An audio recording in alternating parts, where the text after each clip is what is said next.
Welcome back to Quick Country Histories. Today, we're taking a trip deep into the Himalayas to explore a kingdom that decided to measure its success a little differently, not with wealth, but with happiness. This is the amazing story of Bhutan, the land of the thunder dragon. So, here's the game plan for today. We're going to start with Bhutan's mythic roots, meet the absolute powerhouse who built the nation, and see how the monarchy rose up.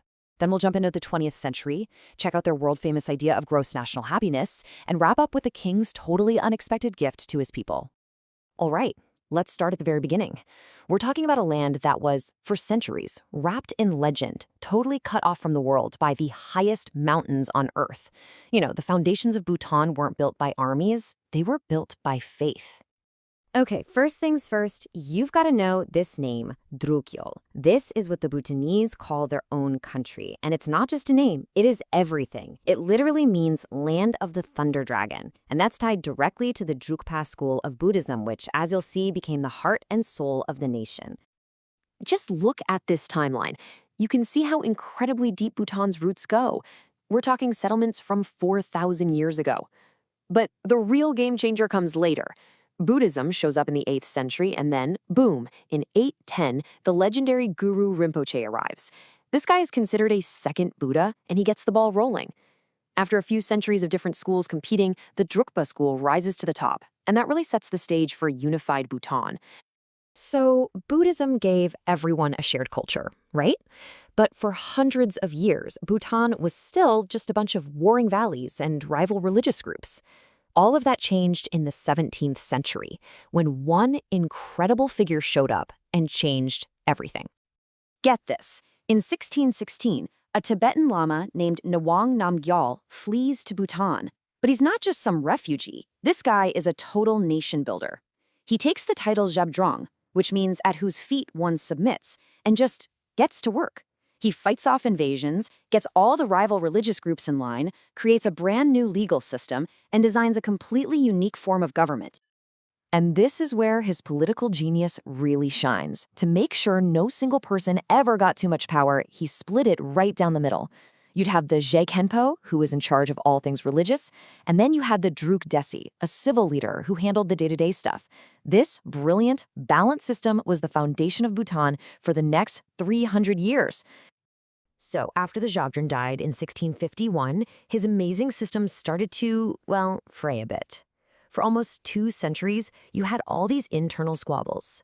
And just as Bhutan was at its most divided, guess who shows up on their doorstep? Yep, the British Empire.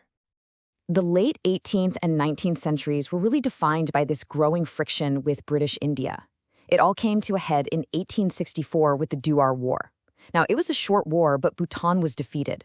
The treaty that followed forced them to give up important territories, and it totally reshaped their borders and how they dealt with the outside world. So, things were pretty intense. You've got pressure from the outside, chaos on the inside. It was a real mess. But, as it often happens, out of all that chaos, one leader started to rise above the rest, a regional governor named Ujin Wangchuck. He was smart, he was powerful, and he started putting the pieces of the country back together. And all of that brings us to this one crucial year, 1907. The old dual system just wasn't cutting it anymore. So, an assembly of monks, officials, and the country's leading families made a historic choice. They unanimously elected Ugyen Wangchuck as the very first Druk Gyalpo, or Dragon King, kicking off a new hereditary monarchy to lead Bhutan into the modern world. Okay, so a stable monarchy is in place, and Bhutan steps into the 20th century. But the new Wangchuck dynasty had a massive question to answer. How do you modernize and join the world without losing who you are? It was a huge balancing act. The first 2 kings were absolute masters of diplomacy. The first king signs a treaty with the British in 1910. The deal was simple. Britain guides their foreign policy, but, and this is the crucial part, they don't meddle in Bhutan's internal business. Then, when India becomes independent, the second king makes the exact same deal with them in 1949. The core idea never changed. Protect your autonomy no matter what. Then came the third king, Jigme Dorji Wangchuck. And wow, this guy is often called the father of modern Bhutan. He starts making these huge, bold changes from within. I mean, look at this list. He gets rid of serfdom, creates a national assembly to share power, builds a modern army. He is literally building a modern state. But his crowning achievement? Getting Bhutan into the United Nations in 1971, which cemented its place on the world stage for good.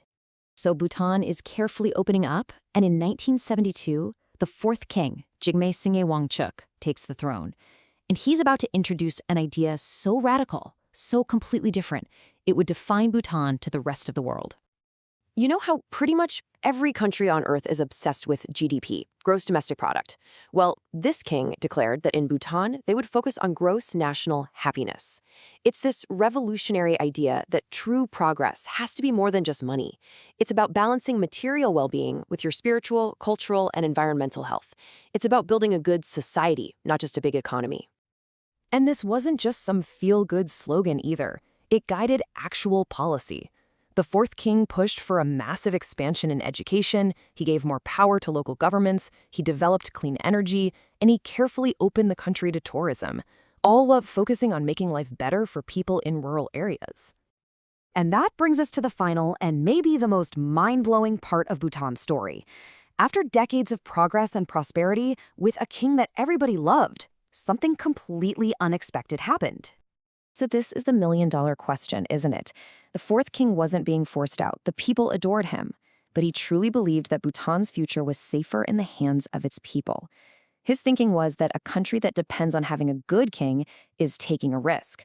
A strong democracy, he argued, was a much better foundation for the long run. He was happy with how far the country had come and decided it was time.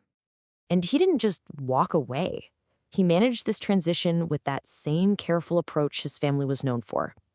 In 2005, a draft constitution was sent out to every single citizen for them to talk about. The king himself traveled the country explaining why this was so important.